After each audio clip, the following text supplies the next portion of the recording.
Estamos começando mais um Brabocast. Como sempre, eu não sei o número do episódio. Deve ser... 16. 16? 17. 17. Ou 18. Ou 12. Não. O pessoal sabe muito aqui. Mas 15. Enfim, o importante é que ajuda a galera, né? Como vocês já viram, eu tô aqui com a 01. Agora ela já tem uma caneca. Não, nova, mostra aí gente, a caneca. Ó. Será que eles conseguem ver o 01? Ah, o 01 consegue, né? O Fônega talvez não, mas o 01 consegue. É só eu que tenho, exclusiva. 01, Lorena Fônega, minha primeira aluna. Sou eu. Aprovada no concurso escrevente, querendo me abandonar, tomar posse, mas não vai, não. Vamos deixar. Aqui é uma prisão. É, um calabouço isso aqui. Hoje eu trouxe uma convidada muito especial, minha amiga. Trabalhamos juntos. Tem uma história muito bacana em relação à época que a gente trabalhou junto. Ela hoje ajuda a galera a passar na OAB, que é uma dor, hein? A galera faz 5 anos, né, de faculdade de Direito e aí não consegue tirar a OAB. Depois fica uns 5 tentando tirar a OAB. Mais 5 para a OAB vira 10, né? É quase uma residência, quase uma medicina. Amanda Alves, minha colega, trabalhamos junto no Fórum de Franca. Ela era minha estagiária. Mas depois ela passou e virou minha colega, porque ela foi escrevente também. A história tá mudando no meio do caminho. A história tá mudando. Seja muito bem-vinda. Muito obrigada, eu tô muito, muito feliz de estar aqui. Desde a vez que eu tava passando no Facebook, vi o seu patrocinado, o seu anúncio. Falei, nossa, que legal, a gente vê o rumo que vai seguindo e hoje a gente tá aqui junto, ajudando um montão de gente a passar em concurso, passar na OAB. Isso. Então, acho que a gente tá cumprindo o propósito, tentando... na maior das possibilidades. Ajudar, né? E é muito, muito legal poder dividir isso hoje, dividir com vocês e dividir com o pessoal que está assistindo. Muito bom. Seja bem-vindo. Eu tenho certeza que vai ajudar muito, porque a galera tem muita dificuldade. Quem tem esse desejo de passar no OAB e está batendo, eu imagino angústia, né? Porque é realmente muito pesado. E além disso, a Amanda tem muito know-how para falar sobre isso, porque além de aprovada na OAB, foi aprovada no concurso escrevente 2 vezes. 2 vezes aprovada no concurso escrevente. Ela é meio uma aberração da natureza. Ela passou, na faculdade praticamente, né? Acho que é a primeira vez. Fez uma faculdade massa, né? Fez o Unesp, Faculdade Federal. E era conhecida como a Cleo. Era isso, né? Sim, meu alter ego. Alter ego, a Cleo. Essa Cleo é famosa. Inclusive, eu tenho histórias aqui. Depois eu vou contar algumas histórias que eu sei sua, que você nem sabe que eu sei. Meu Deus. Mas enfim. A última vez que ele foi pra contar a história, não, eu não sabia que eu sabia. Eu não queria ter sabido. Não queria ter sabido. Essa história é mais tranquila. Então, ótimo. Então me conta aí. Pra gente começar, como foi sua trajetória até hoje, tá ajudando a galera aí que quer passar na OAB? Como que foi um pouco da sua história até chegar nesse momento que você tá agora?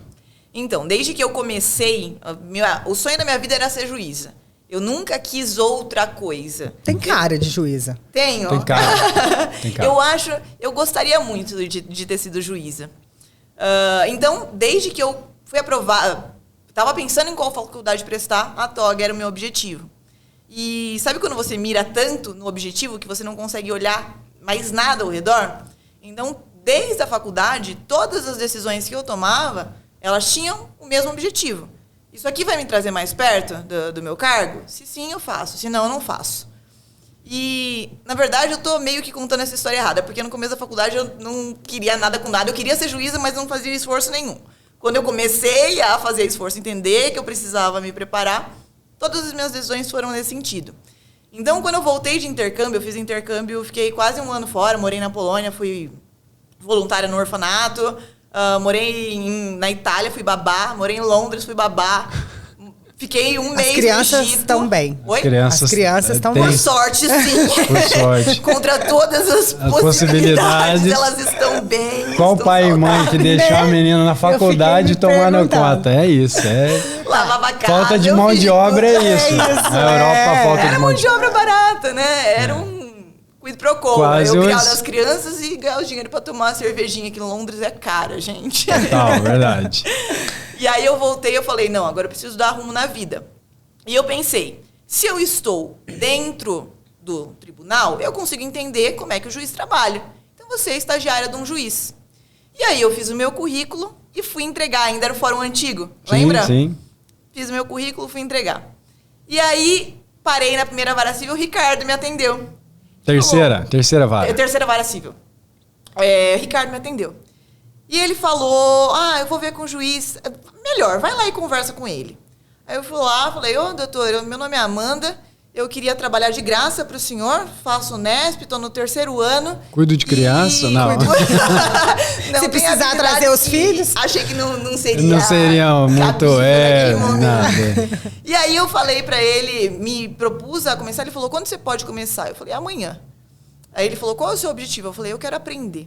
Eu quero aprender na prática como é que faz e eu quero me formar, passar 3 anos de prática e me tornar juiz igual ao senhor. E o Dr. Humberto... O olho brilhou. Você conhece. Imagina. O Dr. Humberto, ele é um professor nato. Ele quer ensinar, Total. ele gosta de mostrar. E ele foi um dos melhores professores que eu tive na vida. Porque ele me ensinou na prática o negócio. Total. E eu comecei no cartório, fazendo juntada, fazendo tudo mais. E foi quando a gente se conheceu. Foi. Ela já estava lá quando eu entrei. E aí ela virou E eu quero estagiar dela. Sim, pensando. Agora... Né? Agora pensando, pode ser isso.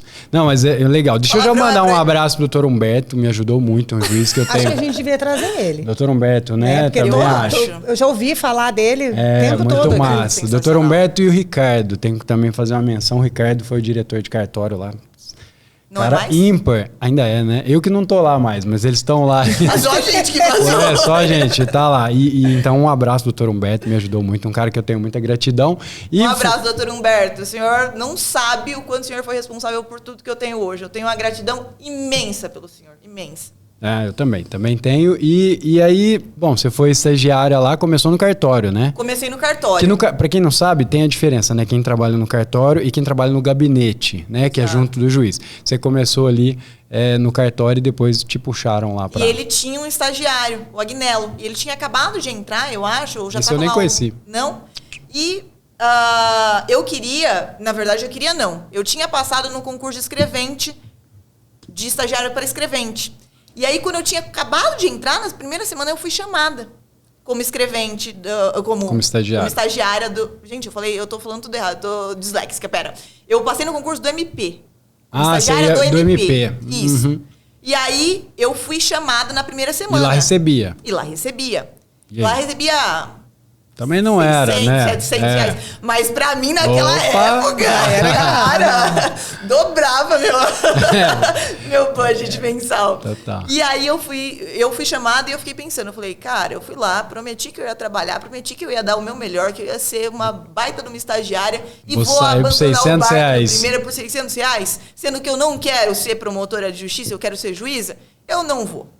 E isso ainda estava no cartório. Legal. Umas 2 semanas depois... surgiu a oportunidade de eu ir pro gabinete. Remunerada. Remunerada pelo CIE, porque o menino que estagiava lá saiu. Então o doutor Humberto me chamou. Eu lembro do Ricardo falando, doutor Humberto quer falar com você na sala dele. E o Marquinhos também dando uma risadinha assim.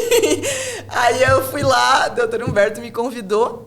E acabou que deu tudo certo, porque lá o salário de estagiário ainda era um pouquinho maior. Aí valeu a pena. Valeu a pena. Então foi uma boa decisão, foi no escuro, né? A gente faz os melhores trades na vida que eu fiz foi completamente no escuro. E esse foi um deles. né? Só vai e as coisas vão encaixando. Exato, porque pra mim ver o longo prazo fazia mais sentido. De agora eu vou ganhar 600, mas e depois? E então eu acabei ficando e fiquei os 2 anos que podia, fiquei lá e foi uma escola. Eu me achava muito burra na faculdade nessa época. Eu tinha passado na prova do vestibular, porque eu tinha estudado pra caramba, mas na faculdade eu sentia que todo mundo sabia o que estava fazendo ali, menos eu. Eu sentia que eu não sabia. Eu não sabia o que era uma peça. Primeira vez que eu ouvi a palavra peça, pra mim era uma peça de teatro. Total. Gente, o que esse pessoal tá falando? E juro por Deus. Então, quando eu fui aprender as coisas, foi na prática. Foi quando eu tive contato com a prática. Por isso que estágio, pra mim, e esse é um ponto que eu bato sempre, é tão importante. Nossa, total. Também concordo total. Muito importante. E aí eu fiquei lá os 2 anos. No último ano, um professor meu era desembargador, lá em São Paulo, no tribunal. E eu falei para ele, doutor, queria ser estagiário do senhor. Posso trabalhar com o senhor? Pedi dispensa para os professores, vários deixaram, 2 não deixaram. Eu lembro de quem foram os 2. Dá os nomes aqui. Vamos dar nomes. Nós não vamos chamar no podcast. Vamos chamar também para... Não, os que falaram não para ela, não. Não vamos para tratar chamar. mal, para tratar mal. Lembro direitinho. Lembro ainda que a pessoa... uma das professoras me deu nota... Ela deu uma nota abaixo da média. Era um trabalho em grupo, a prova final. as 2 pessoas que fizeram o trabalho comigo tiraram 8, ela botou um 5 só pra eu não ser aprovada. Nossa. Não acredito. E aí eu fiquei mandando mensagem, mas enfim, acabou que deu certo. No último dia da nota ela me aprovou, ficou tudo certo, consegui me formar e fiquei nesse último ano fazendo bate-volta pra ir pra São Paulo, trabalhar de estagiária no Tribunal de Justiça com esse meu professor e voltar. Porque eu sabia que meu plano era, eu vou ser estagiária, aí eu vou ser escrevente, aí quando eu passar no concurso de escrevente eu posso ser assistente de juiz, e aí eu fico 3 anos sendo assistente de juiz e estudando, e aí eu passo na magistratura. O plano sempre foi esse, desenhado. E aí no último ano da faculdade passei no concurso de... Na risca, né? 81. Mas caramba, passou lá na primeira chute. 81 pontos. Eu lembro. Em Jales. E nesse meio tempo eu descobri que para você ser assistente de desembargador, você não precisaria estar nos quadros do tribunal. Então você não precisaria ser escrevente. Aí meu olho já, opa, tem um atalho aqui. Você é assessor de desembargador. Mas como? E aí, novamente, tentando falar com o pessoal lá dentro, o plano do currículo, pela 3ª vez apliquei. Peguei o currículo, fui lá no prédio, subi distribuindo os currículos. Oi, vocês têm alguma vaga para trabalhar de graça aqui? Eu já fui tal coisa. Porque meu currículo estava se enchendo. A faculdade, querendo ou não, ela tem um certo pezinho. Uhum. Eu já tinha trabalhado com o juiz por 2 anos. Já tinha sido estagiária, desembargador, mesmo de graça. Não recebi nada. Aliás, pagava, né, para trabalhar. E nesse primeiro dia que eu fui distribuir, eu consegui uma vaga num gabinete do direito público, lá em São Paulo. E nesse meio tempo, eu ia pro gabinete de manhã e eu ia fazer cursinho à noite. Então, eu saía de casa muito cedo, pegava trem, andava até aquele centro, ficava lá a tarde inteira, ia pro cursinho, estudava até, voltava às 11 horas da noite. Foi um ano bem puxado. E por 6 meses fiquei lá trabalhando de graça. Todo dia eu olhava no DJE. Aposentou algum desembargador? Vai entrar alguém pelo 5º? Sai algum assessor foi exonerado? Todo dia, todo dia, todo dia. E depois de 6 meses, um colega meu que estava lá, ele tinha sido chamado para ser... Ele estava como escrevente. Porque, para quem não sabe, a gente tem dois tipos de pessoas que trabalham num gabinete de desembargador. Assistentes e escreventes. Escreventes precisam ser aprovados no concurso. Assistentes não, porque é um cargo comissionado puro. Ele estava como escrevente e foi chamado para ser assistente, mas ele não queria ir. Ele falou, você quer ir? Se quiser, eu te indico. Eu falei, eu quero. E nesse meio tempo, eu já tinha feito várias entrevistas. O meu chefe lá também me ajudou muito. Outra pessoa por quem eu sou extremamente grata. E acabou que deu certo. E depois de 7 meses trabalhando de graça, e eu não tinha tomado posse ainda como escrevente. Então, eu tinha feito o concurso, tinha sido aprovado, mas não tinha tomado posse. Eu lembro. Exato. E aí, quando eu entrei como assistente de desembargador, fiquei lá um tempinho e saiu um novo concurso. Eu falei, vou prestar esse concurso de novo. E prestei o concurso de novo sem peso nenhum. Por quê? Não. E falei, me inscrevi no concurso. E aí, antes da prova, depois da inscrição, antes da prova, eu fui nomeada. Nesse meio tempo. Naquele outro concurso. No primeiro concurso que eu tinha passado. Aí eu falei, eu já paguei a inscrição. Tem uma amiga minha que vai fazer a prova. Eu vou fazer a prova também. Não vou perder nada de fazer a prova. E eu fui fazer a prova. Foi a melhor prova que eu fiz na vida. E eu fui aprovada de novo, mas nem precisava mais ser aprovada, porque fiquei lá como assistente. E de lá... algumas mudanças. Algumas intempéries no meio caminho. Intempéries. Mas você não chegou a tomar posse de escrevente? Tomar posse mesmo no cargo de escrevente, você chegou a tomar? Eu tive que tomar posse no cargo de escrevente, mas eu fiquei vinculada, disponibilizada para a desembargadora com quem eu trabalhava. Que ele puxa, né? Ele consegue puxar, né? Exatamente. Então, no cartório, eu não fui. Não fui dessa vez. Diretamente. E... como é que foi? E aí eu fiquei lá por um tempo e quando eu tomei posse, já fazia quase um ano que eu estava lá no tribunal, falei, meu plano não era esse. Meu plano original era ficar com o juiz. Eu quero ver o que o juiz faz na primeira instância. Que, querendo ou não, segunda instância é diferente. O negócio já vem julgado, não produz prova, não tem aquela calor da oitiva de testemunhas, das audiências, do quebra-pau que rola de vez em quando, do juiz tentar se colocar lá da melhor maneira. E quando eu era estagiária, eu tinha isso. E eu via a ação acontecer. Então eu falei, não, faz mais sentido eu abrir mão de um salário maior. Porque... Então, isso que eu ia te perguntar. O salário de quem é assistente de gabinete, de desembargador, é maior do que um assistente de cartório? 13 mil. 13 mil. De cartório deve ser uns 9 mil, 10 mil? Assistente de cartório, não sei. Não, assistente de juiz na primeira instância. De juiz, 9. Uns 9, né? Um pouquinho. É. Então era uma diferença. Uma diferencinha boa. E outro, o status, né? Você é assistente de desembargador. É uma né? coisa, Você né? vai abrir o crediário lá na loja Renner. Fala, o que você fala na Riachuelo? Estou fazendo propaganda aqui, o patrocínio. Tá tentando patrocínio pra mim, mas ela tá difícil. vale blusinha, hashtag vale blusinha. Aí você chega lá e fala, ó, sou assistente de desembargador. Caramba, eu nem sei o que é, mas eu sei que é grande. É grande. É tipo da NV. O que é isso? NV é uma marca? marca. Deixa eu ver como é que eu tô sabendo bem. Nem eu tô sabendo. Nervosa, É? a rainha das blogueiras. Vixe, Aqui, Lawane? Não, Lawane Conhece, talvez né? conheça. Olha lá, Lawane conhece. Não, mas e aí? Aí você tomou a decisão de voltar para a primeira instância. Aí eu decidi voltar para a primeira instância. E eu voltei e fiquei um tempão lá na primeira instância também. Era muito gostoso trabalhar E assistente, lá. Como assistente. Como assistente, juiz. Nunca foi escrevente? Desumilde, hein? Nunca foi escrevente. Pera que vai chegar lá. Ah, tem isso? Tem Quantos anos momento. você Tem sim. Tem Quem um se erra, não é verdade? Tem um momento. E eu tava lá, e eu tava muito feliz, porque eu gostava muito do que eu fazia, era muito tranquilo, serviço Que cidade que era? São Paulo. Não, Lá quando você estava no interior, quando você voltou para a primeira instância, você ficou em São Paulo? Em São Paulo, no Ah, João legal. Mendes. Legal. João Mendes. João Mendes. E era muito gostoso. Eu adorava pegar processo. Eu falava, nossa, eu tô no lugar certo. Eu tô fazendo o que eu nasci para fazer. E fazer minuta, e ver o caso. Nossa, para mim isso era... Mas alguma coisa me brilhou os olhos. Primeira vez que eu ouvi um cara chamado Érico Rocha. Ih, total, caiu na COP. Caí na COP. Levei minha irmã comigo. A gente começou a montar um Instagram de moda nesse meio tempo. E nesse meio tempo, o Instagram flopou. A gente criou uma empresa que era um treco que chama Leilão de Centavo. Eu trouxe a ideia dos Estados Unidos, quis implementar aqui no Brasil. Só que a gente não sabia nada de marketing, não sabia nada de empresa, não sabia nada de administração, não sabia nada de nada. Obviamente, o negócio não deu certo. Mas no meio do caminho, para a gente tentar pegar o marketing, a gente descobriu o Érico. E foi quando eu descobri que eu precisava ter um infoproduto. Total. Isso foi aquele evento 678, que teve em 2019, sabe? Tava lá. Caramba. E aí eu falei, eu vou criar um infoproduto. Mas o que eu posso ensinar para as pessoas?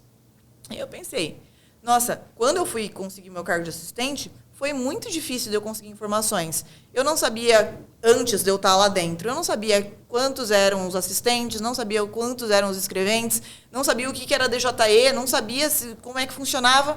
Eu vou ensinar para o pessoal que... Parecia uma ótima ideia na época. Agora pensando, né? Depois de tudo isso... Melhor. E eu vou ensinar para o pessoal. Então, eu peguei um compilado de informações públicas. Eu fui lá no site do tribunal, vi quantas câmaras tinham. Falei, olha, são 4 assistentes, agora nem lembro, 4 assistentes e 3 escreventes para cada desembargador. O cargo é comissionado puro. E aí eu criei o meu primeiro infoproduto, que era o 13K. 13K, o nome é ótimo. Mas a promessa era maravilhosa. Faturar 13 mil por mês, sendo funcionária pública, sem precisar passar em concurso. Total, Você não faz uma primeira promessa melhor do que essa. Total, essa é arrojada. Aí muito boa. Parecia boa mesmo, até eu não sei. até parar de ser. E aí, o pessoal não gostou muito da ideia, e aí eu tive o meu primeiro cancelamento. O pessoal que ela fala aqui... no caso, é a galera que trabalhava lá, né? O pessoal, os juízes, embargador e a galera do Tribunal de Justiça que não ficou muito contente com a promessa, né? Não ficou muito contente, é bastante eufemismo, porque realmente aconteceu. Teve um cancelamentinho. Teve Quem um nunca, né? Eu já tive Eu um. ia falar isso só agora, mas eu achei melhor não comentar. Depois Deus eu tocou meu conto o coração. meu. Quem não teve o seu primeiro cancelamento, que atira a primeira pedra. É, a Lorena ainda não teve, né, Lorena? Nem Vamos arrumar uma eu não confusão fico aí. arrumando rolo com os outros. É, eu tive. Tá precisando arrumar. A vida fica mais emocionante. Mas e aí? Não é muito Aí a legal. galera ficou muito chateada. Pistola, É. muito pistola. E aí eu recebi um monte de xingamento de todas as sortes possível. E eram pessoas que não me conheciam, que estavam me ofendendo de uma forma que eu não entendia o que estava acontecendo. Não era da internet ainda, eu não sabia como as coisas funcionavam, não sabia como era o jogo. Então foram literalmente os piores dias da minha vida. Eu fiquei chorando em posição fetal por dias e dias, assim. E nesse fuzuê do cancelamento, eu sabia que ia chegar no meu chefe, por óbvio, e claro que chegou. E aí eu estava ansiosa para chegar... Isso foi um final de semana. Eu estava ansiosa para chegar na segunda-feira, porque eu tinha recebido mensagem de todo mundo que me conhecia do tribunal. Eu na internet, ficou bem conhecida essa história. Tipo assim, eu não sabia que era a Amanda, que tinha trabalhado comigo no cartório lá e tal. E aí eu fui saber depois que era ela a pivô dessa conversa. E aí foi bem feio mesmo. E aí chegou de todo mundo, eu falei, gente, para de mandar print, eu não quero mais ver nada. E foi pesado, foram uns prints pessoais que o pessoal tava mandando, foi bem feio mesmo. E aí eu queria só que chegasse segunda-feira para eu poder me explicar, porque eu não tinha me explicado até então. Porque estavam falando que eu estava vendendo vaga no tribunal. Uns absurdos, sabe? Que é tão absurdo o negócio que você não dá para acreditar que alguém conseguiria pensar um negócio desse. Eu só peguei um monte de informação pública e reuni. Como você faz o currículo, como você se porta na entrevista, como os embargadores entram como desembargadores, então você pode ser pinguim, você pode vir pelo quinto, e aí quando eles estão entrando, eles precisam formar um time. Era só informação que as pessoas não tinham, pessoas comuns não tinham, que eu tinha em razão do convívio. Então, não era algo super secreto do tribunal que eu ia contar. Mas, enfim, pegou mal e passou também. E segunda-feira alagou fórum todo, não teve expediente. E eu fiquei mais um dia. Na terça-feira, eu fui exonerada, e aí o pessoal comemorou a exoneração. No dia seguinte, meu direct estava cheio. Você foi exonerada do cargo de assistente, mas não de escrevente. Mas mantive o cargo de escrevente, porque eu era concursada. Afinal, eu nunca tinha sido escrevente, mas mantive. E foi... nesse momento, foi muito ruim, porque tudo estava acontecendo de ruim na minha vida. Sabe quando coisa ruim não vem sozinha? Então, eu tava... Na verdade, não sei nem se... Eu vou contar a história só para dar o contexto geral. É bom. Eu tava saindo com um menino nessa época e ele morava em Nova York. E eu tava com passagem comprada para lá. E eu ficava pensando, nossa, tá tudo dando errado, eu perdi o cargo, eu tô sendo cancelado, eu tô recebendo um monte de hate, mas pelo menos eu vou para Nova York, é meu sonho. A menina terminou comigo. A hora que você acha que mais nada vai dar mais errado. Que você Sabe fala, o fundo não. do poço tem porão? Alguém veio e tampou o poço. Exato. Aí eu fui pra vara da fazenda, fiquei lá expedindo Nossa, mandato. da fazenda ainda, que 1 milhão de coisas. Lotado. Aí eu pedi férias. E aí eu pensei, eu quero outra coisa. Eu não quero mais ficar aqui, porque era um negócio que me enchia tantos olhos, tribunal, juiz, e do jeito que a coisa aconteceu, sabe quando você simplesmente perde? Eu falei, eu vou sair, eu não volto mais pro fórum. E quando eu fui sofrer em Dubai, né, porque já que a gente vai sofrer. Sofrer em Dubai é maravilhoso. Aí cheguei em Dubai, eu falei, não, aqui ainda tá perto, eu vou para mais longe. Aí eu fui para Bali, aí eu passei uns 15 dias sabáticos em Bali e voltei. E aí eu consegui um outro cargo de assistente. E aí eu fui pedir para o juiz que estava lá me liberar, né? Eu consegui um outro cargo. O que ele me falou? Não. Mas como assim? Não pode? Consegue fazer isso? Para ser assistente? Tá brincando? Tem que liberar. Você não sabia, não. Lógico. Não, mas quando alguém puxa, o juiz só tem que aceitar, né? Não. Eu achava, né? Que ele só tinha que aceitar a novidade. E aí ele não liberou. Putz, aí é sacanagem mesmo, hein? Aí liga chorando pro cara de Nova York lá, pro namorado de Nova York, e fala, me aceita de volta. Tá tudo dando errado. Aí eu falei, mas doutor, ele falou, que eu vou ficar com gente a menos. Eu falei, doutor, o senhor vai ficar com gente a menos de qualquer jeito, porque se o senhor não me liberar, eu vou exonerar. Ele falou, tá bom. Pode exonerar. E aí eu voltei das férias, pandemia. Então eu fiquei trabalhando de casa mais um tempinho, mas nunca mais pisei os pés no tribunal, que foi a promessa que eu tinha me feito. E aí um certo dia eu estava expedindo mandado, eu falei, você quer saber? Não vai expedir mandado, não. Liguei pro meu chefe, falei, eu tô exonerando, eu tô pedindo exoneração. Matheus, eu não tinha nada. Eu tinha um plano, eu não tinha nada concreto. Nada.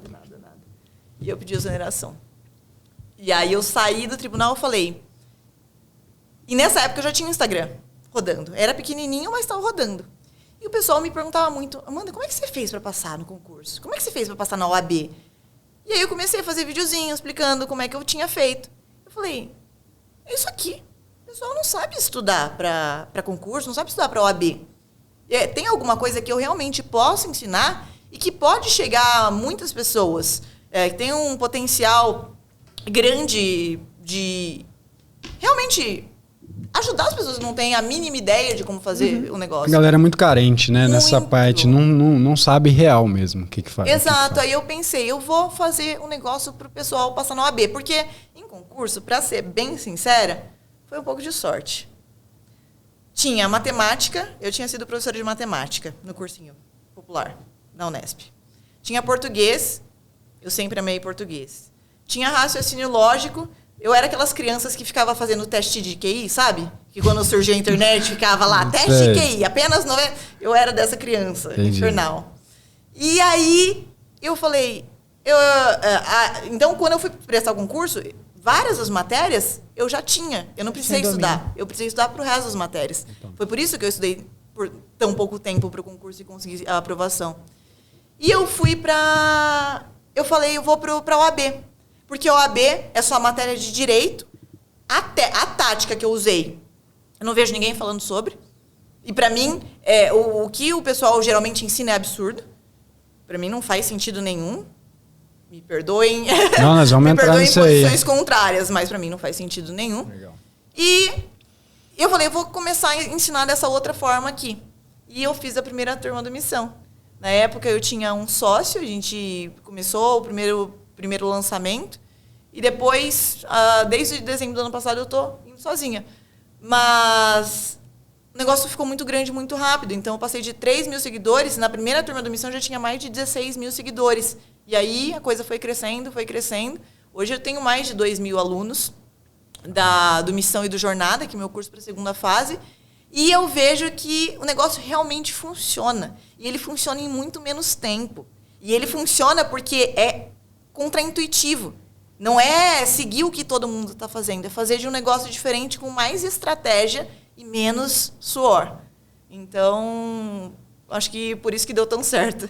Legal, muito bom. A gente vai conversar um pouquinho sobre o que você defende, né, nessa parte de preparação, porque eu acho que é bem diferente mesmo do que a maioria das pessoas falam, né? A gente tem muito cursinho para a OAB, né? A OAB é uma prova que tem com uma frequência alta, muita gente fazendo, enfim. E aí eu lembrei da época que eu fui cancelado, né? Não sei se você sabe dessa história. Nossa, o dia que eu vi aquele vídeo, eu falei, vai dar ruim. Foi a história assim, do técnico. Nossa, vai dar ruim. Não, eu gravei um vídeo dentro do fórum. Aí um dia normal, tava trabalhando um dia, a galera tem muita curiosidade de saber como que é lá no dia. E aí eu gravei, desde a hora que eu saí de casa, assim, no carro, fui gravando no celular. E aí gravei lá, passando a digital e tal. E aí eu, dentro do cartório, peguei uma hora que tava mais tranquilo, que o pessoal já tinha ido embora. Peguei e filmei lá os 2 monitores e tal. E era um processo até meu, inclusive. Que era um processo que eu tinha no negócio de um concurso público. Aí eu mostrei, mas assim, depois ainda... desfocou, não dava... você era parte no processo? Eu era parte no processo. Tipo assim, porque se tiver algum dado sigiloso é meu, entre aspas, né? Era um processo que eu era parte. E aí eu peguei, e era um processo contra a prefeitura. E eu peguei, mostrei lá, tal, processo. Falei, é assim que funciona e tal. A galera na internet adorou, porque viu um pouco da rotina, né? Teve gente que falou, pô, que massa, me senti trabalhando aí e tal. Só que pros escreventes, não pegou muito bem, né? A galera começou, e aí tem um grupo de Facebook, Sempre tem um grupo. Tem um grupo de Facebook que eu nem sabia que existia. E o grupo do Facebook lá com 200 mil pessoas, sei lá quantas mil, muita gente. Não sei, 200 mil. Pro grupo, Deve ser umas 20 sabia. mil pessoas, né? Mas era muita gente. Um grupo, na época que grupo de Facebook era, assim, a galera participava mais. E aí eles mandaram mensagem e começaram colocaram o meu link do meu vídeo lá e começou a comentar embaixo. E aí começou a repercutir. Gente falando que eu não retratava a realidade do fórum, porque o fórum de Franca tinha mudado, então um fórum super bom. Você acho que nem chegou a trabalhar nesse. Trabalhei. Você trabalhou nesse fórum? Eu não lembrava, Então ele é muito mais, ele é bem mais arrumadinho, tá? Um prédio novo, né? Fizeram o prédio porque o outro alagava, né? Não sei que fórum tem, que negócio de alaga, né? Todos os fóruns de São Paulo também alaga, enfim. E aí eles mudaram lá, então era todo bonitinho e tal. E eu trabalhava com processo digital. Eu praticamente não trabalhava com processo físico. Aí começaram, e a galera xingava lá, falou, isso é escrevente Nutella. Já escrevente Nutella, não sei o que. E aí começou, até que, né, começaram a me ligar, os outros escreventes que me conheciam aqui em Franca, falaram, cara, tira esse vídeo, vai dar problema, você vai perder o cargo, não sei o quê. Eu falei, cara, mas não mostrei nada, né? Tipo, não mostrei nada. O Ricardo, inclusive, era meu diretor na época. Eu falei, Ricardo, e aí? Ele falou, cara, tem nada nesse vídeo aí que pode te comprometer. Mas aí já tinha sido estrago. E aí a galera começou a falar muito mal que eu ia perder o cargo. No fim, não perdi, mas fiquei conhecido, pelo menos no fórum. Fiquei muito conhecido. O seu cancelamento não foi só pelo hambúrguer, né? Foi. Não, eu tive dois. Tive esse e um outro depois. Quando saiu aquele cargo, tinha um cargo que era um cargo de nível de técnico, fundamental. Esse eu conheço. Isso, era esse que você conhece. E aí esse cargo era um cargo que era de nível que não teve concurso. Quem entrou nesse cargo não fez concurso. Eu tinha amigos que eram desse cargo, mas eu não achava justo. A galera não fez concurso e eles equipararam essa galera a escrevente. Então eles tinham um cargo lá que ganhava um pouquinho menos, chamava agente. O cargo. E aí eles pegaram e equipararam. Eu achei o cúmulo do absurdo, porque tipo assim, a gente rala tanto para estudar para o concurso público. Aí os caras vêm numa canetada, uma galera que não prestou concurso lá atrás. E aí coloca... Olha ele sendo cancelado de novo. Não, mas é a minha opinião. A galera ficou puta, mas é o que eu acredito. A galera que tá estudando para concurso público sabe, a gente rala um absurdo. Gasta, e não vou nem dizer o gasto de dinheiro só de material e tudo, mas o gasto emocional, né? Mental. E aí pega e vem numa canetada, entra uma galera lá que não fez concurso e ganhando igual. Eu achei extremamente errado e, enfim... Tenho amigos que têm esse cargo, sei que eles não ficaram felizes comigo, mas é a minha opinião e ponto. Não é que eu tô indo contra ele, eu tô indo contra a ideia de levar a gente pro concurso. Aí também foi outro cancelamento. Engraçado, a pessoa que me avisava dos cancelamentos era sempre a mesma. Por que será? Por que será? Sempre tinha um que me ligava, era a mesma pessoa. Não sei o quê. E ele tinha esse cargo. Ele lá atrás, assim, ó. Acho que os caras não trabalhavam. Estão falando isso? Isso, exatamente. Enquanto ele postava, mandava no grupo, né? E ele encaminhando. Fui xingado, um monte de gente ficou puto, gente virava a cara pra mim, mas enfim, era o que é. Então eu tive 2 cancelamentinhos aí, não foram tão grandes quanto o seu, que enfim, desonerou e tal, mas também tive problema. Mas voltando pra sua história, aí você começou a ajudar a galera a estudar. Primeira coisa, o que você acha que faz a diferença pra quem vai fazer primeira fase de OAB? Primeiro, saber estudar. Porque senão... O que é saber estudar, na sua opinião? Saber... já ouviu o Vinhas falar muito essa frase. Quantos dos nossos esforços são oferendas ao nada? Acho que é de um livro que chama Alma Imortal, Alma Imoral. Não tenho certeza. Mas, enfim, de um rabino. Muitas vezes, a pessoa ela tem o seguinte pensamento. É só eu estudar muito, que não tem como eu ser reprovada. Aí ela começa a estudar de qualquer jeito. Ela é aquela pessoa que vai no feeling. Ela senta lá, abre o caderninho e, hoje eu vou estudar tal coisa. E ela estuda lá, ou ela finge que estuda, ela acha que ela estuda, ela realmente pode ter uma boa vontade de achar que está estudando. E no fim do dia, ela não reteve o que leu, ela não consegue fazer questões, ela não entende onde está errando e ela não sabe o que mudar, porque ela não teve orientação de como estudar. Então, se a pessoa quer se preparar para a prova da forma que ela se preparou a vida inteira para a faculdade, ela não vai conseguir a aprovação. Porque na faculdade, a gente senta na cadeira e eles socam matéria, teoria. Ninguém nunca numa faculdade para, gente, vou ensinar vocês a estudar para uma prova objetiva. Uma prova objetiva é diferente de uma prova de faculdade que você tem que responder o que você viu na aula. Numa prova objetiva, você precisa ter estratégia de como começar, de por quais matérias você começa, de como elimina a alternativa, de como responde, de que horas passa no gabarito. E a pessoa vai completamente despreparada e fica anos fazendo a mesma coisa e, obviamente, anos tendo os mesmos resultados. E não consegue virar a chavinha porque não sabe qual chavinha virar, qual parafuso apertar. Então, estudar errado é estudar sem ter uma estratégia. Estudar por estudar. Porque você está fazendo um esforço sobre-humano, você está, muitas vezes, se desapontando, enfrentando reprovações e... Com a técnica com uma técnica que vai continuar te levando para o mesmo caminho. Total. Então, acho que a primeira coisa é isso. Você precisa ter uma estratégia. Tá. Não sei que estratégia é, mas você precisa ter uma estratégia. Tem que definir alguma coisa, né? Não pode só sentar lá e estudar como estudava na escola ou como estudava na faculdade, que já não vai funcionar, é outro jogo, né? E a questão emocional, porque assim, eu tive acesso, né? Claro, trabalhando com preparação de candidato, eu tenho acesso de uma galera que às vezes não passou na OAB, advogados, e estão prestando concurso e tal. E eu sinto neles uma questão emocional muito forte. O que você diria para essa galera, ou como é que você prepara os seus alunos para essa parte emocional? Porque é uma pressão muito grande, diferente do concurso que, bom, se você tem muita pressão, mas é o lance, né? Se você não passar, ninguém vai te julgar. São poucas pessoas. Agora, na OAB, se você não passar, você vai ser julgado. Tipo assim, como assim? Você fez faculdade e não tem OAB? É quase que uma dor que... É quase não ter feito a faculdade. É quase não ter feito, né? Para a família, às vezes, nossa, mas ele não tirou a carteira da OAB? Enfim, como é que você trabalha essa questão emocional para a pessoa, sei lá, tentar minimizar esse impacto emocional da carga que é passar na OAB? Então, eu penso que o concurso difere um pouquinho da OAB. Porque, realmente, no concurso, você espera que você vá ter que estudar por muito mais tempo.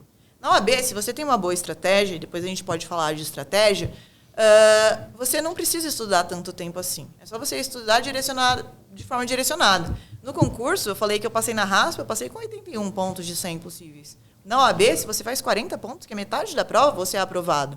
Quer dizer, você pode errar metade da prova e ainda ser aprovado. Essa chavinha também tem que virar nas pessoas, não é esse bicho de 7 cabeças. Não estou aqui falando que a prova é uma prova fácil, que todo mundo tinha que passar, mas quando você entende que não é tão difícil assim, você já se prepara para... Eu consigo fazer isso. Eu sou capaz de fazer isso.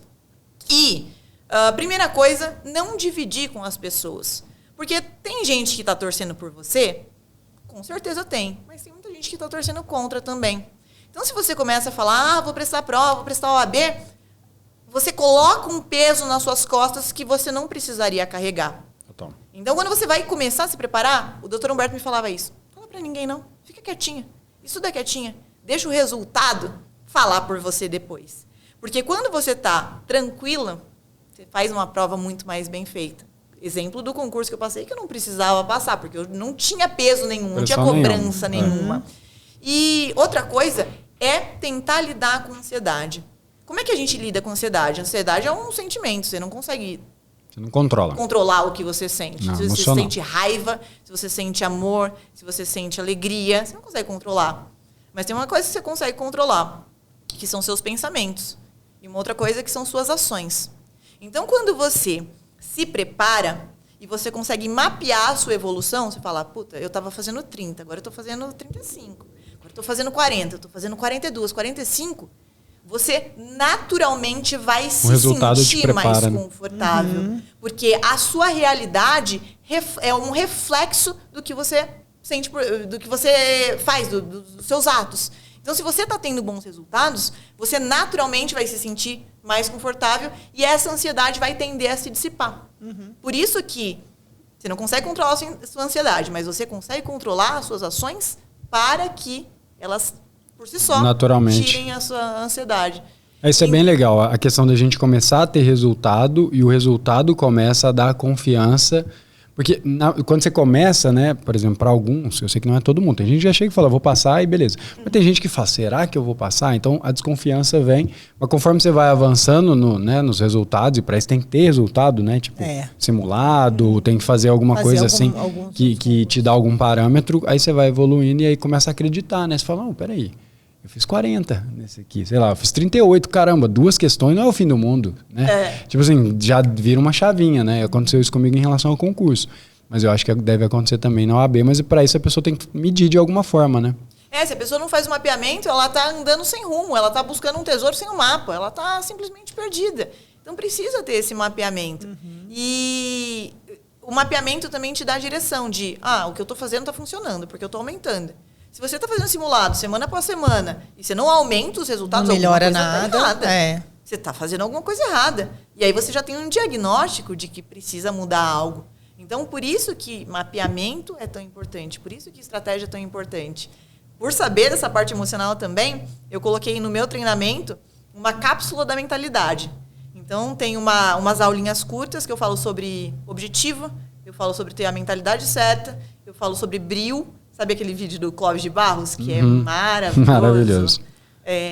Sobre brio. A pessoa querer ir atrás da informação. Querer buscar. Falar, não, se alguém escreveu isso aqui, se alguém criou esse negócio, eu só preciso aprender, eu vou dar um jeito. Vai ter que dar. O Clóvis fala, eu comi na infância, eu bebi leite materno, eu vou dar um jeito de aprender isso aqui. E eu levo isso para tudo na minha vida. Então, quando a pessoa entra, eu falo, você vai entrar para saber que não tem turning back, não tem desistir. Você vai entrar não para ver se você passa, você vai entrar até você passar, vai fazer até você passar. E eu acho que essa mentalidade é tudo, é primordial. Muitas vezes a pessoa começa num projeto e começa desconfiando e quase que tentando achar uma alça para sair fora desse... Porque é sofrido, né? Sem estudar, enfim. E aí é muito louco, né? Quando a pessoa começa a estudar, começa a acontecer umas coisas, tipo assim, aparece oportunidade de emprego, né? Tipo, o cara tá lá, de repente, não, mas o fulano tá contratando ali, não precisa de OAB, por exemplo. E aí ele nossa, eu vou aí começa a trabalhar, então aquele desejo de fazer OAB agora perdeu um pouco, né? Arrefeceu, porque, agora eu tô trabalhando, não preciso me preocupar, enfim. Coisas acontecem, você se manter fiel ao projeto de passar, tanto no concurso quanto na OAB, você tem que meio que isolar todo o resto, sem plano B, né? Sem o plano B. Não pode ser plano. O plano B é fazer o plano A dar certo. Exato. Legal. E em relação à estratégia, você falou assim, estratégia, por exemplo, na primeira fase, um monte de conteúdo, né? A pessoa estuda tudo, ela estuda só alguma coisa, como é que você direciona a galera? Então, veja bem, você pega a maioria de curso, não tem problema nenhum quem escolhe seguir por determinada metodologia. Por que não funciona para mim? Eu sou o tipo de pessoa que prefere fazer as coisas de última hora. Eu sempre fui assim. Sabe a lei de Parkinson? O trabalho ele vai se expandir pelo tempo que você tem para fazer determinada tarefa. Eu sou completamente essa pessoa. Eu vou fazer na última hora. Quando meus amigos estavam se preparando para a OAB, eles estavam lá estudando. Cláudio, você não vai estudar? Não, vamos ver. E aí, num almoço, um dos meus colegas me falou, você não tem a mínima chance de passar. Você não está fazendo nada. E aquilo lá me bateu. E por que bateu? Porque era verdade. Não estava fazendo nada para ser aprovada. Não estava estudando, não estava me preparando. E nesse dia eu lembro que eu cheguei em casa e eu chorei. Sou uma manteiga derretida também. Eu chorei. E eu olhei no espelho e falei, você vai dar um jeito. E aí, falando retroativo, parece muito bonito. Nossa, ela sabia que ia dar um jeito. Não, eu tava... Desesperada. E aí, eu falei, eu preciso de um plano. Não dá para estudar tudo.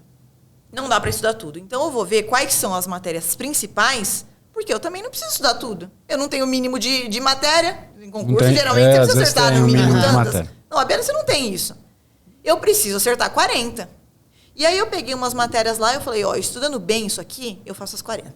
E aí, por sorte, eu ainda acerto uma das que eu não estudei. Que tem também as probabilidades, né? Aí eu falei, vai ser isso que eu vou fazer. E eu comecei a estudar pela fonte, lei seca, e fazendo questão. Fui para a prova, a hora que você chega em casa, você está tremendo e suando por todos os poros da vida. E você começa a corrigir, 1, 2, 3... Quando passa da 40, te dá um alívio que te tira um caminhão das costas. Então. Não é igual concurso, que você ainda tem o desespero de esperar. Qual é a nota de corte, você é aprovada, não. Na OAB é instantâneo. Você tira aquele peso. E eu falei para as minhas amigas que foram fazer depois minhas bichetes. Falei, estuda tudo não, estuda isso aqui. É o poder. Estudar pouco, mas de fato é o poder. E elas fizeram e foram aprovadas também. Então, naquele momento, me veio algo que para mim hoje é óbvio, mas que não era para a maioria das pessoas. E quando eu paro para pensar logicamente, você pensa, a gente tem 17 matérias na OAB. São 17 disciplinas. Se você tem 2 meses para estudar, você acha que você consegue esgotar os temas das 17 disciplinas em 2 meses? De jeito nenhum. Nem se você estudar 15 horas por dia, nem se você estudar 20 horas por dia. Então você vai ter que priorizar. E como é que as pessoas, elas tendem a pensar? A maioria, isso aqui não tô falando para desmerecer, é só o que as pessoas me falam mesmo. Ai, Amanda, eu pensava que era assim, eu pensava que assim era melhor. As pessoas acham que quanto mais matéria estuda, é melhor. Mas quando elas estudam mais matérias, elas estudam um pedacinho de cada tema, de cada matéria. Então ela precisa ter muita sorte para chegar no dia da prova e aquele pedacinho que deu tempo dela estudar cair. Porque se cair qualquer outra coisa, ela tá ferrada. Ela não consegue responder, se não tiver a bagagem. Então, quando você escolhe as matérias que você vai estudar, e eu escolho isso segundo o peso, que é a quantidade de pontos que vale cada questão, que é 1 ponto, vezes a quantidade de questões da prova, eu faço algo de forma muito mais estratégica. Então, por exemplo, ética tem 8 questões, civil tem 7, processo civil tem 7. Se a gente pega as 9 mais, que são as 9 matérias principais, vou falar para o pessoal, para quem está começando a estudar, ter esse padrão já. Ética, constitucional, administrativo. E aí os parzinhos, civil, processo penal, trabalho, processo trabalho. Se você pega só essas 9, você tem 58 questões da prova. Dá para ser aprovado aí. 58 questões é 72,5%. Você precisa de 40 questões, 50% para ser aprovado.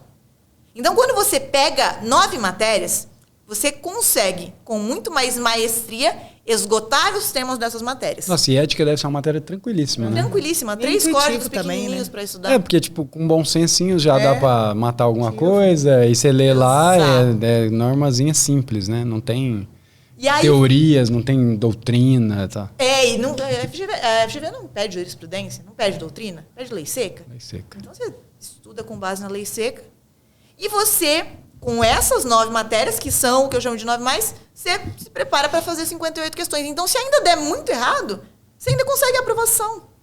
Porque você tem gordura para queimar. E você consegue quase que esgotar todos os temas, porque a FGV cobra a lei seca. E esse é o segundo ponto da estratégia. Primeiro, você ignora o resto, que eu chamo de renegadas. As renegadas são aquelas que você não estuda. Não faz sentido numa preparação de reta final. E o segundo ponto é de onde estudar. Eu vou ver só vídeo. Vou ficar só vendo vídeo. Mas se a FGV, ela pega o texto da lei e cobra ipsis literis, ou então muda alguma coisinha, pega uma situação, um problema e traz nas alternativas, por que você vai ignorar a lei? Por que você vai ignorar a fonte primária das respostas das questões da prova? Então, é básico, mas não tem lógica. É básico. A pessoa não fazer também, isso não tem lógica, né? Para concurso de imagens, cai um monte de lei seca. Mas cai jurisprudência, cai doutrina e cai informativo. Cai. Na FGV não cai. Na FGV é lei seca, no máximo, uma questãozinha, 2 questões. Mais doutrinária. Nas 9 mais, no 32º exame, 100% das 9 mais lei seca. No 33º exame, 97% das 9 mais lei seca. No 34º, 97% de novo lei seca. É desproporcional. Então não vale a pena você, né, ainda que você perca algum ponto, não vale a pena você ter que olhar toda a doutrina do jurisprudência e tal, enfim. E não dá tempo. Isso vale para a maioria dos concursos de nível técnico. Assim. Raramente vai ter uma... mas teve uma, mas essa era para errar. Era melhor que você tivesse errado essa daí, mas as outras ali talvez fazia mais sentido você ter acertado, porque, enfim... É o trade que você está fazendo, custo-benefício, o custo-benefício é horroroso. E aí, dentro dessa lógica, as pessoas vão estudar, então, as principais das 9 matérias, baseado mais em lei seca, é isso? Baseado em lei seca. Mas não, meu treinamento, não tem aula? Claro que tem aula. Porque vai ter matéria que você vai estudar, você não vai entender a lei. Vai ter matéria que você precisa dar aula. Total. Então, tem os dois, mas você não pode negligenciar a lei seca. Você precisa ter a lei seca. A aula é para entender ali de onde está vindo e depois... Não deu conta de entender sozinho, às vezes vai para algum... uma videoaula. Exato. Por quê? E por que as pessoas gostam de estudar só por videoaula? Não estou demonizando a videoaula, falando que videoaula não presta, mas por que só a videoaula é um problema? Porque a gente tem 2 formas de estudo, segundo a pirâmide do William Glasser. A gente tem o estudo ativo e o estudo passivo. O estudo passivo é aquele que você senta e ouve informação. Por que você gosta mais? Porque ele vem mastigado. É mais o professor leve. pega a matéria e ele deglute o negócio para você. Ele traz de uma forma muito simples. Você não tem nem o trabalho de pensar o que ele está falando. Você só sente e ouve. Quando você está estudando a lei e você lê o artigo, você fala, eu não faço a mais ideia do que está escrito aqui. Aí você tem aquele brio que eu falei, você fala, não, eu vou entender esse artigo. Exato. E aí você começa a se perguntar, tá bom, deixa eu ver um exemplo desse artigo aqui. Como é que será que isso aqui se aplica na prática?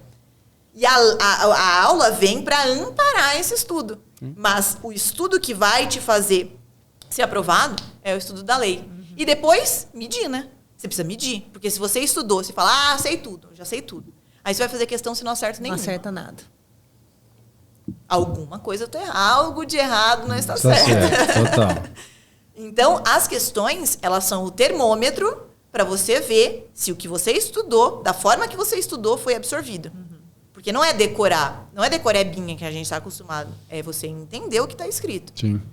De forma que, se o artigo vier numa situação problema, você consegue compreender ele e acertar a matéria. Isso é um diferencial, né? Hoje em dia as questões são todas contextualizadas, né?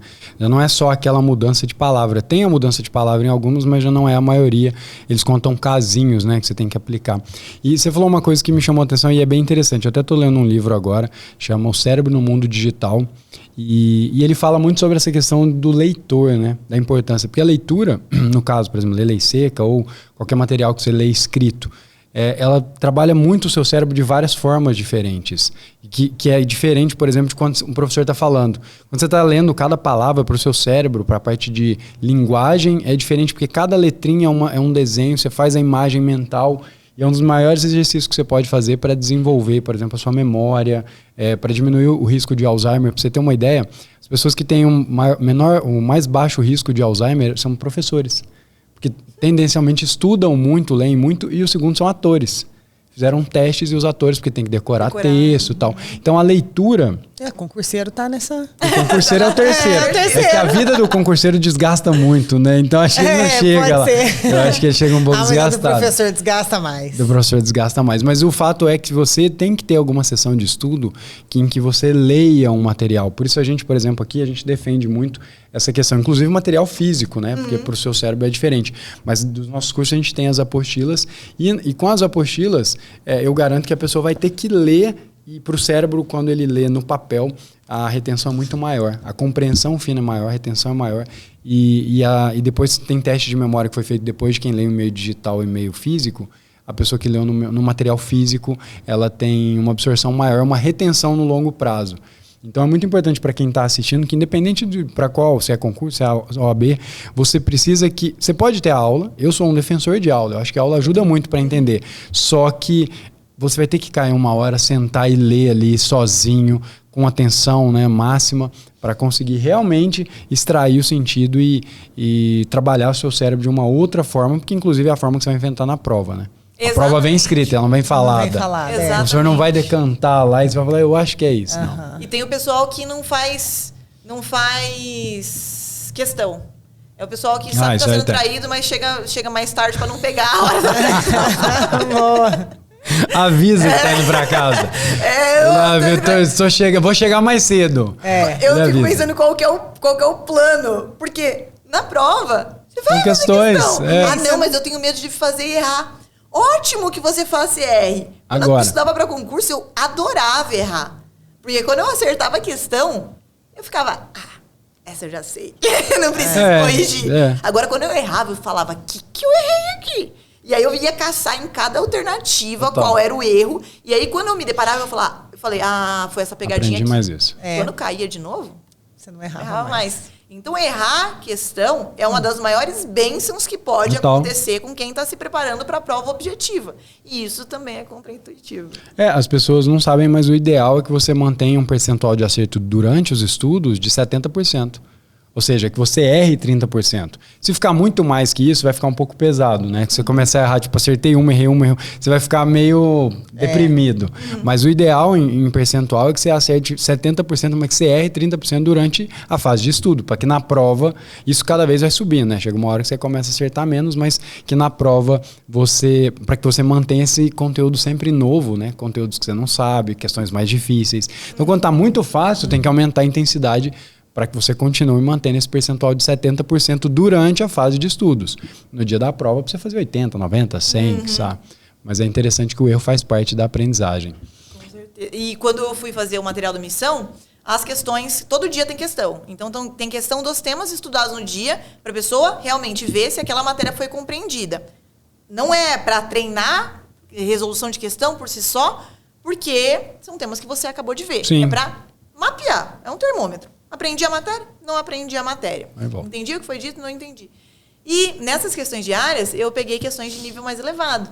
Então, peguei questão de MP, de imagens, de procuradoria. Separei pelos temas que a FGV gosta mais. Então, eu tenho todo o mapeamento dos artigos já cobrados pela FGV nas últimas provas. E isso é dado para os alunos. Todas as leis dos alunos são dadas mapeadas, grifadas.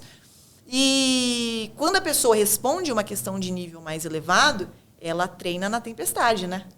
Se você vai dançar na chuva, você treina na tempestade. Você tem que treinar de forma mais difícil. Mais puxada. Ah, tô errando muito. Ótimo. É assim, você vai errar menos e vai errar menos, errar menos. Quando chegar na prova, você pode errar 40. Total. Se preparar para uma condição mais adversa e depois, na prova, vai ser relativamente mais tranquilo. E sobre segunda fase, eu tenho curiosidade de saber como é que é a sua estratégia, porque a segunda fase é uma prova dissertativa, né? É uma peça, na verdade, né? É uma peça e 4 questões. E todas elas questões dissertativas. Todas dissertativas, isso. Tá. E aí muda um pouco o perfil, né? Porque uma coisa é você acertar a questão de xizinho, né? E outra coisa é você escrever e fazer uma dissertação. Muda muito o que você orienta os seus alunos para a segunda fase? Completamente, muda completamente. E há quanto tempo depois? Por exemplo, eu fiz a primeira fase. Cerca de 2 meses. É pouco tempo. É pouco tempo, é pouco tempo. Tá. Aqui foi 8 semanas entre uma e outra. Entre 2 e 3 meses, mais ou menos. Legal. E aí, qual que é a recomendação? É o seguinte, para a segunda fase a gente começa de como escolher a segunda fase, né? Porque tem pessoas... E quando eu digo pessoas, são muitas pessoas que elas vão, eu vou na mais fácil. E rolam nos corredores da faculdade que as matérias mais fáceis são trabalho e penal. Aí você vai ver o índice de aprovados de trabalho e penal, é o menor das matérias, porque o pessoal caiu no boato. Mas da onde cai isso? Mas não é que é mais... então você está dizendo que é mais difícil. Não! Eu estou dizendo que não existe matéria mais fácil e mais difícil universalmente consideradas. A matéria mais fácil e mais difícil para Joana, para Chiquinha, para Luciana, para Sara. Não é algo que se aplica indistintamente a todas as pessoas. Mas é mais fácil porque tem menos peça. Isso também é um mito. Porque o pessoal demoniza civil, que é a minha matéria, inclusive... Porque tem muita peça. Mas caem sempre as mesmas. Então, você está com medo. Não tem erro. Você vai estar muito treinado, né? Exatamente. Você consegue... E se você vai bem em civil, aí a gente chega no critério. Qual é o critério, então? Se não é a que tem menos peças. Se não é o que o pessoal acha que é mais fácil. O critério, primeiro, qual matéria você tem mais facilidade? Afinidade com a matéria. Isso é Afinidade. Qual matéria o professor fala e você entende o que ele está falando? Porque tem matéria tributário... Se o professor fala, tá em aramaico o negócio. Você vai pegar tributário, não, tributário tem menos peças, você tributário, não faz sentido nenhum. Então, afinidade. Depois, você compreender a matéria. E, por fim, que para mim é o que mais pesa, é você ter tido experiência prática com a matéria. Eu não tinha como escolher outra matéria quando eu fui fazer. Eu estava há 2 anos lendo peça todo dia, no estágio que eu fazia lá no Fórum de Franca. Não fazia sentido eu escolher qualquer outra matéria. Então, foi uma escolha óbvia para mim. Porque se cai alguma coisa que eu não tenho certeza, eu posso puxar da minha memória coisas que eu vi na prática e que podem me ajudar. Então, estudo para a segunda fase começa na escolha da matéria. Não é por professor, não é porque disseram, não é pela quantidade de peças. Amanda, eu estou em dúvida. Eu sempre falo para a pessoa, estou em dúvida entre trabalho e tributário. Beleza, vai lá no site da FGV. Faz a última prova. Pega 10 provas e vê em quais delas você acerta mais peças. Isso aqui é uma inicial, isso aqui é uma contestação. E aí você faz esse levantamento. Como é que você acertou mais peças? Provavelmente a sua matéria. Legal, então tem que ser... Eu não sabia eu não sei exatamente a regra, né? Obviamente não sou formado em Direito, eu sabia que tinha algumas matérias, mas a pessoa vai escolher. Então é meio óbvio, né? Você escolhe uma matéria que você tem um pouco mais de afinidade e esse conhecimento prático também, né? Ou Exato. pelo menos você tem mais vontade de aprender, sei lá. Você falou de tributário, eu Você gosta adorava mesmo, tributário. Né? Porque quando... Jura? Quando eu estudei para carreira fiscal, né? Tinha um professor muito bom, eu achava o tributário muito massa ali. Tem louco pra tudo. Não, porque a Então, gente estudava com os princípios, eu fiz o 2 CTN. anos, né? Eu também curti o tributário. Porque eu vou ser cancelado, eu acho. Não, mas o lance... Pelos tributaristas. Que o lance do tributário é legal porque eu tinha feito administração. Então eu via muito na prática, né? Os impostos federais, estaduais, municipais, quem que paga, quem recolhe. Eu queria ser fiscal, então pra mim fazia muito sentido. Vida inteira assistente administrativa, a hora que eu vi, eu falava, isso aqui eu já sei. Nota fiscal, tudo isso era do meu universo. Enfim. O que prova o ponto de que não existe universal. Por exemplo, se eu tivesse nessa aí, eu já ia me colocar um direito tributário e ser feliz, Penal, né? Ou não, né? Iria. Mas isso eu acho que é um ponto importante. Não é só ter afinidade. Eu falo isso para os alunos, porque, por exemplo, às vezes tem aluno que chega para mim e fala assim, eu dei aula no cursinho de matemática. Ele tem uma configuração que eu acredito que ele vai bem, né? Tipo, eu já olho para ele pensando, ele vai bem. Só que eu falo para ele que isso é só uma expectativa. Ele tem que fazer a prova e me provar, né? E comprovar que ele tem essa habilidade. Porque às vezes a pessoa fala igual eu gosto de tributário. Aí de repente eu olho para as peças e falo, eu não gosto tanto de tributário, saca? Achei que gostasse mais. Achei que eu gostasse mais. E aí então, às vezes o aluno chega para mim falando que dava aula de informática. Eu falo, faz a prova. Se você gabaritar e foi tranquilo, beleza. Agora, muitas vezes, na hora que ele chega na hora da prova, fiz pedagogia, sei lá. Com a matéria que aprende muito português. Pedagogia, né? Aí ele vai lá, faz a prova de português achando que vai. E aí erra todas. Ou erra boa parte delas e fala, caramba, eu não tô tão bem em português. Então, além dessa percepção que você tem em relação à matéria, é legal comprovar fazendo as outras provas, né? Com certeza. Que não seja só a sensação de que, eu gostava do professor. O que você falou, eu gostava do professor de tributário, ou de constitucional, ele era super legal. Mas eu vou fazer. Nada prova tanto quanto resultados, né? Vai lá, beleza, tá confirmado. Faz a prova e vê qual que é, né? E as pessoas têm medo, né? A maioria das pessoas tem medo de fazer, eu vou fazer a prova. Você falou, vou fazer a prova, mas eu nem estudei tudo. Filho, nem que você estudar tudo. Perguntas, nossa, mas eu não estudei nada, eu vou fazer o simulado. Você vai fazer pra ver como que é. Marco zero, pra né? sentir a água bater na bunda, né? Exato. Porque enquanto você não faz, você fala, não sei se eu tô tão ruim assim. É. Aí você faz, você vê um 30 lá, você fala, ok, tô ruim. É verdade, tô mal, legal. E aí a pessoa definiu o tema, como é que ela faz para treinar essa parte de segunda fase, prova prática? Porque ela vai ter que escrever peça, né? Quem que vai... É legal que alguém corrija, o que você orienta? Então, a gente tem a peça e a gente tem as questões. A peça vale 5 pontos, as questões valem 5 pontos. Se você erra o nome iuris da peça, então era uma inicial, você colocou embargos. Você zera a peça. Já foi. Se você precisa de 6 pontos para ser aprovado, matematicamente, ainda que você gabarite as questões, você não consegue mais a aprovação. Como é que é? A peça vale 5 pontos. E cada questão vale 1 ponto? 1,25. Errou a peça, já era. Errou a peça, já era porque você zerou a peça. Você não tem mais de onde tirar 6 pontos. Porque as questões só valem 5. São você 4 tem que questões. fazer 60%, você tem que fazer... Exato. Você tem que fazer, você tem que acertar 6 então pontos. você tem que pelo menos acertar a peça, algum pontinho para depois... E ainda acertar... É mais complicadinho a segunda fase, hein?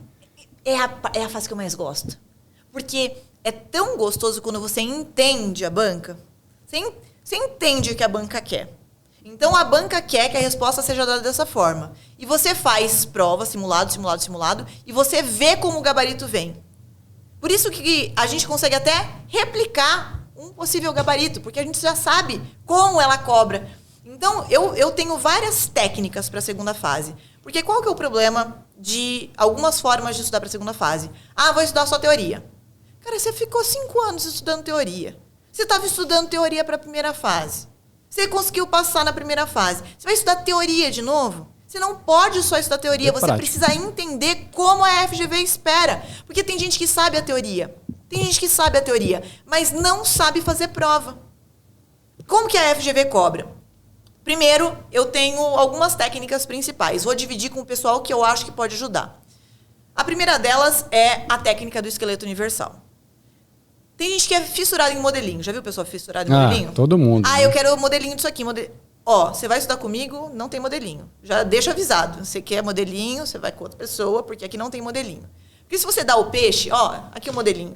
A pessoa fica, eu vou decorar o modelinho. E ela não tem como decorar 10 modelinhos. Total, vai chegar lá. Então, se ela não aprende a fazer aquele esqueleto, ela não consegue lidar com uma adversidade, com uma peça nova, por exemplo. Então, se você aprende a fazer o esqueleto, e é uma base que serve para todas as peças, não tem peça na vida que caia e você não saiba adivinhar. Então, eu tenho isso que eu chamo de esqueleto universal. É um esqueleto só que serve para qualquer peça. Tem gente que ensina com 3, tem gente que ensina 1 para cada peça, eu ensino um só. Você pegando esse esqueleto e você trazendo informações da lei e aplicando esse esqueleto, você resolve qualquer peça.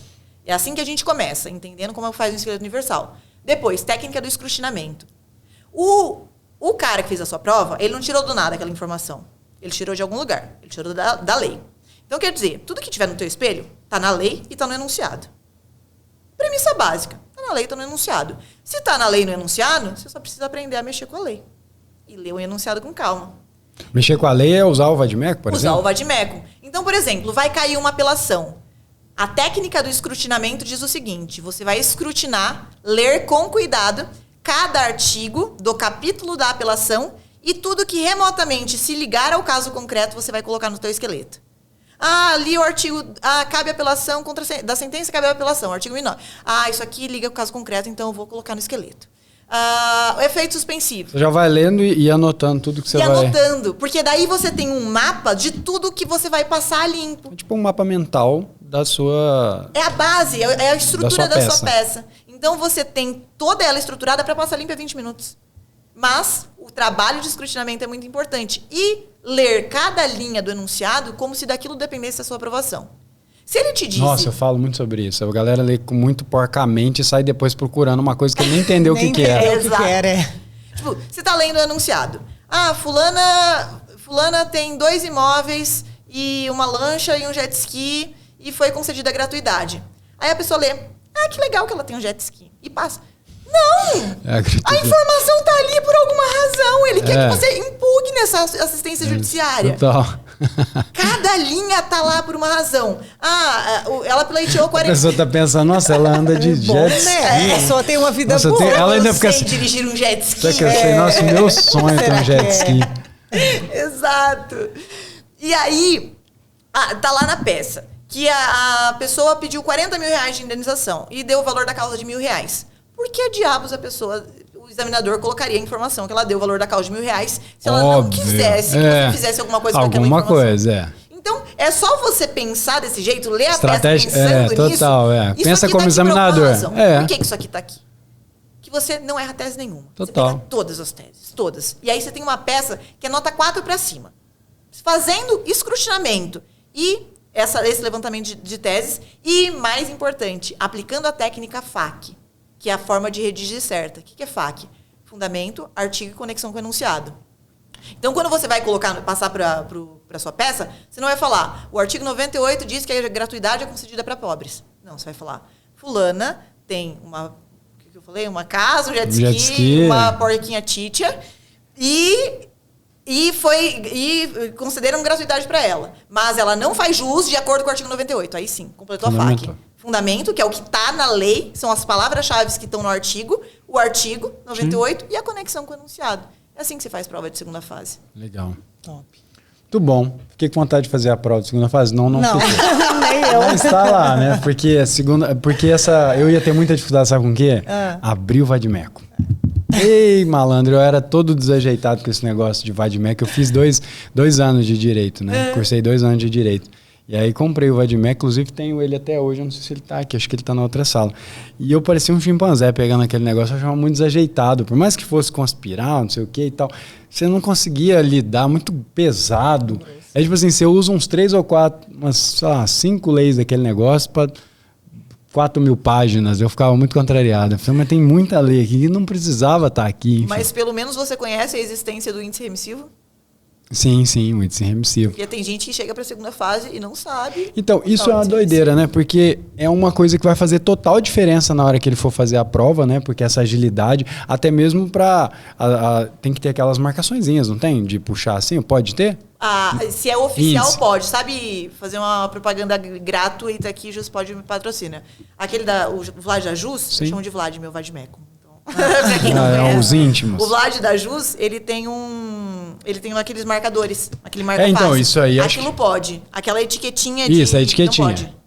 A etiquetinha de saindo pra fora, aquela saindo pra fora. O post-it não pode, aquela de editora pode. Aquela que tem já CC, CPC, aquela que vem com o Vlad. Tem que ser pode. Esse então, não faz sentido você pegar outro, porque você fica folheando pra achar ali, vai... É porque você tem gente que coloca pra outras leis. A lei não tá naquela etiqueta oficial, então eu vou colocar um post-it aqui. Post-it não pode. Post-it é a banca proíbe.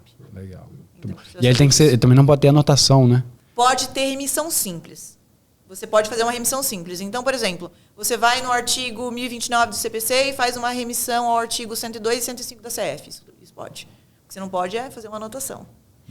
Mas como é que os caras vão saber, né? Tipo, e como é que eles fazem... Dá uma virada. Eles, se eles pegar, abrem, Se pegar ali... Já viu o meme daquele segurança que faz... O cara tá passando a balada e ele só faz assim? Dá só uma benzida ali? Tipo, ele nem toca na pessoa. É assim que muito examinador vê o vadimeco. Mas tem alguns que... Se ele resolver olhar, se eu tiver, você não vai rodar. É melhor não arriscar, melhor não né? arriscar, né? Você precisa entender como é que funciona. E eu sempre falo, pessoal, na dúvida leva 2. Eu prefiro ser ortodoxo. 2? 2. Que se ele bloquear um, você pega um na capa ali, um fechado. Porque teve gente, e isso... Eu nunca vi gente que foi parado. Dos meus alunos, pelo menos, ninguém nunca foi barrado com o Vlad. Mas eu já vi, no 32º exame, aquela foi uma prova histórica, porque estava tendo pandemia, não tinha prova, e aí teve o 32º exame. Foi a pior primeira fase do Brasil. E aí, na segunda fase, caiu uma lei que não estava na maioria dos Vlads. Então, quem tinha 2 ainda dobrava a chance de achar a bendita da lei. E muita gente se salvou assim. Então foi um bafafá. Nossa, que doideira. E aí? Aí já desqualifica todos os válidos que não tinha, né? Meus alunos aprovaram mesmo sem a lei. Sem a lei, vai só na... Aí você fundamenta com Deus. Você coloca a Constituição Federal, dignidade da pessoa humana e vai. É isso. Não, mas dava pra fazer. A estrutura da peça estava lá. Alguns fundamentos da peça, alguns itens você precisava mencionar. Mas não era algo que te fizesse perder a prova inteira. Então, dava para fazer também. Dava para fazer. Mas esse e quanto percentual de reprovação na segunda fase? Que eu sei que na primeira é muito alto. No total, dá mais ou menos 20% de aprovação. Na segunda fase, tem segunda fase que aprova 50% dos candidatos. Então passa... É maior na segunda fase. É porque também o cara já tem uma bagagem que ele já passou para a segunda fase. Mas na primeira fase, 80% reprova? Nas duas fases. Se pega só a peneira, no geral, a peneira. Entendi. Na primeira deve ser uns 60%, alguma coisa assim. Mais ou menos. Tem prova que o índice de reprovação ia ser tipo 90%, essa 32º, se não tivessem anulado 5 de ofício. Ia ser um massacre da vida. Mas teve muito. Uma prova perdida, né? Tipo uma prova perdida. Eu tenho uma amiga que ficou 5 anos tentando. 5 anos? E ela passou? Passou, agora passou. Agora Meu Deus, se ela tivesse assistido esse podcast antes, ela talvez... teria passado antes. Com menos anos ela estaria com a B. Esse negócio do índice remissivo, que eu falei que o pessoal não sabe mexer, porque muita gente nem sabe da existência do índice remissivo. É o mapa da aprovação. Os caras tinham que ensinar isso na faculdade, né? Ninguém nunca ensinou. Não tinha que ensinar na faculdade? É óbvio que tinha que ensinar, mas ninguém nunca parou para te falar, olha, no final de cada código tem um índice e você pega as palavras-chave, você acha o artigo que eles estão te cobrando. E você responde se é aprovado. Mas não, ninguém nunca parou para pensar que ia ser uma boa ideia falar sobre isso. Total. E é engraçado, né, que a faculdade de Direito, né, aí fazendo uma crítica, porque é um protocolar, é obrigatório para você, né, pegar e se tornar advogado, passar na OAB e tal. E aí não prepara para a prova, né? É meio tipo... E aí? Não, aí depois você se vira aí. A escola faz... também não prepara pro vestibular, tá tudo certo. Você vai fazer tá tudo na mesma sequência. Ninguém tá preocupado com nada. Já teria que ser desde o começo, né? Desde o primeiro ano fazendo OAB. Todo mundo. Ou então uma aula de preparação. Tem aula de direito romano e não tem aula de como você passar na prova pela qual você ficou 5 anos estudando. Cara, isso ia aumentar muito a taxa de aprovação, né? No final. Mas, enfim, coisas do nosso Brasil. Exato.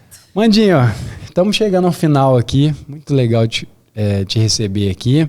Tem alguma coisa que você gostaria de falar, que ajuda, que eu não te perguntei eventualmente, porque eu também não conheço tanto desse universo? Tem algum assunto que você lembra? Não, acho que a gente passou pelos pontos principais. Esse negócio de estratégia de prova é fundamental para todo mundo que está começando a se preparar. Saber desde o começo que vai ser uma jornada árdua, você vai ter que fazer sacrifício, mas é por pouco tempo.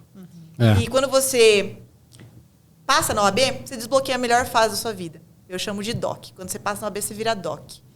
CDOC é você poder ter seu próprio tempo, é você poder fazer as coisas segundo as suas próprias regras, é você buscar a liberdade que imagino que todos busquem ao longo da vida.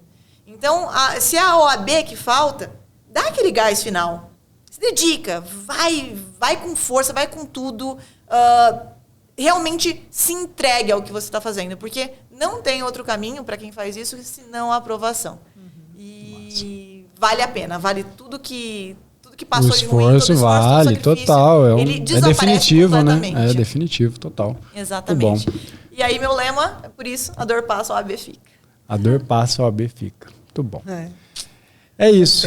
E aí, 01? Muito bom mesmo. Tudo bom? Quer fazer OAB também? Não, tô tranquila. Tá tranquilo? Você já me dá trabalho suficiente. Você estudar direito? Aí tem... Não, eu estudei também, trabalho. A gente é os frustrados, né? Que você não formou também, não. Não, nem quero também. Nem quero. Eu desisti no terceiro ano, na verdade. Eu já tinha feito o segundo ano. Eu fui até o final do segundo. E aí tava fazendo 1000 coisas, né? Já era escrevente, tava no projeto aqui, já trabalhando com preparação e tal. E de repente eu olhei pra minha rotina e falei, cara, não dá, essa vida aqui tem muita coisa, algumas coisas eu acho que eu tava na hora errada, na faculdade errada. Assim, era a faculdade certa, o direito, eu gosto. Mas os professores eram uns museus, meu Deus. Mas isso até hoje, tá? Ele sentava lá, abria aquele código, eu lembro de era de civil. Ele era desse tamanho. Ele sentava assim na cadeira, que a hora que ele sentava, ele não vai levantar nunca mais. E ali ele abria... Saiu falando. Olha que bom.